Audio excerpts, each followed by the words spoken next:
Now we move on to U.S. trade talks. Trade talks between the United States and China have entered a second day in London as officials from both sides tried to ease growing tensions over tariffs and export curbs. The first round wrapped up on Monday at the historic Lancaster House. Discussions will resume Tuesday morning. China's team is led by Vice Premier He Lai-feng and includes senior trade officials. The U.S. side is represented by Treasury Secretary Scott Bessent, Commerce Secretary Howard Lutnick, and Trade Representative Jamieson Greer. One key issue, China's slow release of rare earth exports, crucial to many industries. The U.S. says Beijing is not fully honoring a deal made in Geneva last month. President Trump, speaking to reporters Monday, said he's only getting good reports from London. Last week, he held his first phone call since returning to office with President Xi Jinping, calling it very positive. Any breakthrough in London could ease global markets and boost demand for key commodities. Let us listen in to what the U.S. President Donald Trump has to say. We are doing well with China. China's not easy, just like your home country is not easy there. I think we're doing very well. They're over there now. I'm only getting good reports. It's a little early, but they'll be calling in soon. In fact, probably when I get back, I'll have my first call from them. We want to open up China. And if we don't open up China, maybe we won't do anything, but we want to open up China. It'll be a great thing for China, a great thing for the rest of the world. Now for this discussion, let us hear from Sharad Kohli. He's a senior economist joining us live from New Delhi. Thank you, Sharad, for joining us today. Welcome to NewsX World. Is the U.S.-China Geneva trade truce salvageable, or has the rare earth standoff pushed both sides too far?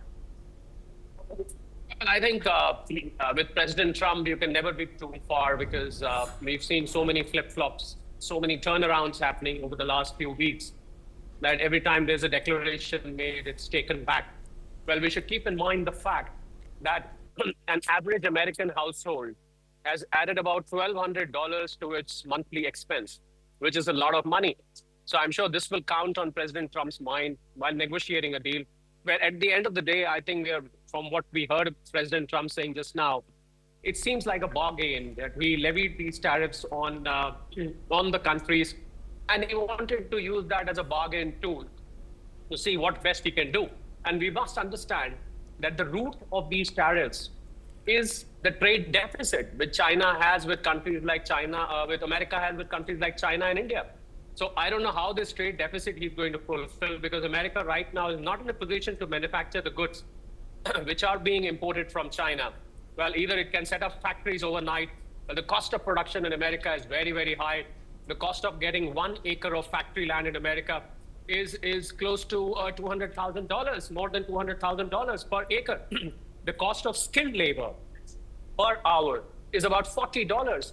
So it's not going to be easy for President Trump to get factories into America that quickly. That is what he wants. It has taken decades for this global equation to form, where China became a manufacturing hub, India became a services hub.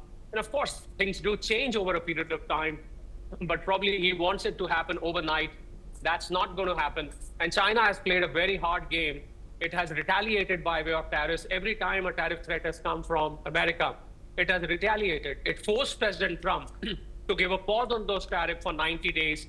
And I think America has got the message that China is not an easy nut to crack, which is what President Trump said just now in the bites which you played. So it's going to be very hard. I am hopeful of what's happening about the negotiations going on between the two countries, but I'm not very, very hopeful. Well, maybe it comes out, maybe it does not, because each country, we must understand, has got its own domestic compulsion. You have to look out, just like America says America first. Every country has a right to say China has got a right to say China first. India has got a right to say India first. So I think the domestic compulsions do have limitations. You cannot, let the deal go as per the desire of the other country. So I'm hopeful, but not very, very hopeful. And on a related note, Sharad, Trump has said the talks are going well, but offers few details. Is this posturing for domestic gain or a sign of genuine progress? No, I don't really think this is a sign of any genuine progress being made because he says there are positive. He said that a lot of time before as well. Well, he said that about a lot of countries earlier as well, but it didn't turn out. He's been saying that for Russia and Ukraine so many times that the talks are going well. He said that about West Asia earlier, many weeks earlier, things are going well. So I think that's a very general, comforting kind of statement. But it doesn't really help because even if he's doing posturing, even for posturing now, it's not helping because most of the people in America now know that domestically what President Trump says and what he does and what he sustains, they are all on different footing. So I think we'll have to wait and see as to what is the outcome. Well, fingers crossed, but maybe there is some hope, if not a lot of hope. And if this happens, how significant is the handshake deal on export controls? Can such an informal agreement be trusted in a high-stakes trade war today? Well, we should not forget that two of the largest countries, economy-wise, in the country are negotiating with each other. America being $30 trillion, China being $20 trillion. So combined together, $50 trillion of GDP between the two countries, more than $1 trillion of trade happening. And a very important aspect is that the Americans have now become dependent on Chinese goods for decades. And they have not just become dependent on Chinese goods, but they have become dependent on economically priced Chinese goods. So how America is going to handle this? As it is, there is a tussle going on between the Fed chairman in America and President Trump.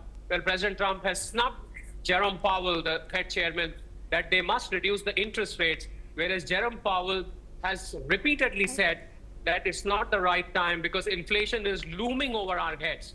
And if these tariffs continue, obviously, inflation is going to hit the American people hard, which will be very difficult for President Trump to handle.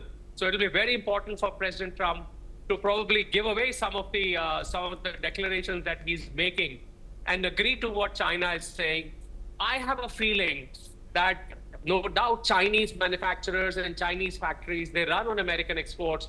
So there is a lot of China which needs America. But I have a very strong feeling there is more of America which needs China. So I think the deal will have to be keeping in mind these two aspects. And building on that point you've touched, with China's exports to the U.S. plunging and America facing a confidence squeeze, are both economies already paying the price of this trade war, according to you? Oh, yes. There are a lot of factories around the areas that I know, Guangdong, which is nearer to the border with Hong Kong and China. A lot of factories have shut down.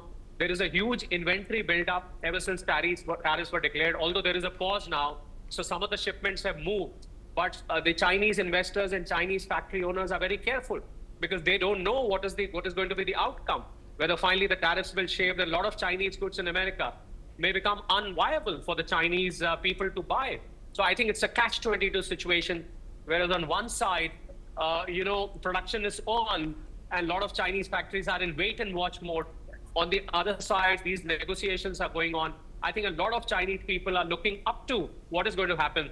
And there's a very important aspect with regard to the third manufacturing power, which is India.